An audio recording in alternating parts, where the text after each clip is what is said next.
Local body ఎలక్షన్ల రిజర్వేషన్లు ఖరారయ్యాయి. ప్రభుత్వం ప్రతిష్టాత్మకంగా చేపట్టిన బీసీ రిజర్వేషన్ అమలుతో బీసీ సీట్ల పెరిగి ఆ వర్గం ప్రజలు ఫుల్ జోష్లో ఉన్నారు. ఉమ్మడి ఓరుగల్లులో రిజర్వేషన్ల ఖరారుతో ఆశావాహులు అదృష్టాన్ని పరీక్షించుకునేందుకు ప్రయత్నాలు మొదలుపెట్టారు. దీంతో పల్లె రాజకీయం వేడెక్కుతోంది.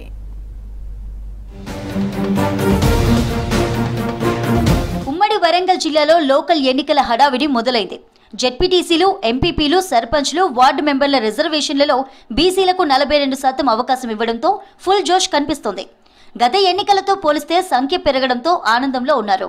ఉమ్మడి జిల్లాలో 75 జెడ్పీటీసీ స్థానాలుంటే 31 స్థానాలు బీసీలకు కేటాయించారు.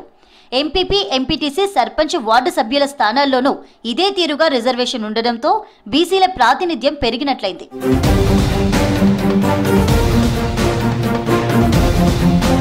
గత ఎన్నికల్లో బీసీ రిజర్వేషన్లు తక్కువగా ఉండడంతో పలువురు బలమైన బీసీ లీడర్లు జనరల్ స్థానాల్లో టికెట్లు తెచ్చుకొని పోటీపడ్డారు. ఇప్పుడు తమకు కేటాయించిన సీట్లలో అదృష్టాన్ని పరీక్షించుకోనున్నారు. సర్కారు తీసుకున్న రిజర్వేషన్ నిర్ణయంపై బడుగు బలహీన వర్గాలు ఆనందం వ్యక్తం చేస్తున్నాయి.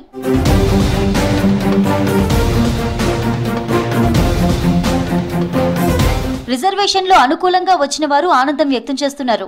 జనగామ జిల్లా కేంద్రంలో జెడ్పీ చైర్మన్ ఎస్సీ మహిళ, జెడ్పీటీసీ ఎస్సీ జనరల్, ఎంపీపీ మహిళలకు కేటాయించడంతో ఆ వర్గాల్లో సంతోషం నెలకొంది. చాలా ఏండ్ల తర్వాత కీలక స్థానాలు ఎస్సీలకు కేటాయించడంతో అవకాశాన్ని సద్వినియోగం చేసుకునే పనిలో ఉన్నారు లీడర్లు. గత ఎన్నికల్లో ఇక్కడి ZP chairman general, ZPTC general మహిళ, ఎంపీపీ జనరల్ గా ఉండగా ఇప్పుడు ఎస్సీలకు కేటాయించారు.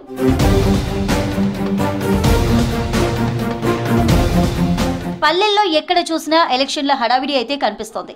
రిజర్వేషన్ వచ్చిన సామాజిక వర్గంలో బలమైన లీడర్లు ఏ పార్టీలో ఎవరున్నారనే చర్చలు స్టార్ట్ అయ్యాయి.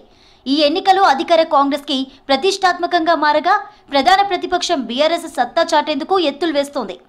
ముఖ్యంగా ఉమ్మడి వరంగల్ జిల్లాలో బీఆర్ఎస్ కు ఒకే ఒక ఎమ్మెల్యే ఉన్నారు. జనగామలో బీఆర్ఎస్ సీనియర్ నేత పల్లా రాజేశ్వరరెడ్డి ఎమ్మెల్యేగా ఉన్నారు. మిగిలిన అన్ని చోట్ల కాంగ్రెస్ ఎమ్మెల్యేలే ప్రాతినిధ్యం వహిస్తున్నారు. దీంతో జనగామ ఎలక్షన్స్ రసవత్తరంగా మారాయి. కాంగ్రెస్ లీడర్లు మాత్రం అధికారంలో ఉన్న తమకే పరిస్థితి అనుకూలంగా ఉంటుందనే ధీమాతో బలమైన అభ్యర్థుల ఎంపిక కోసం కసరత్తులు చేస్తోంది. ఇరు పార్టీల్లోనూ ఆశావాహులు ఎలాగైనా టికెట్ దక్కించుకునే పనిలో మునిగిపోయారు.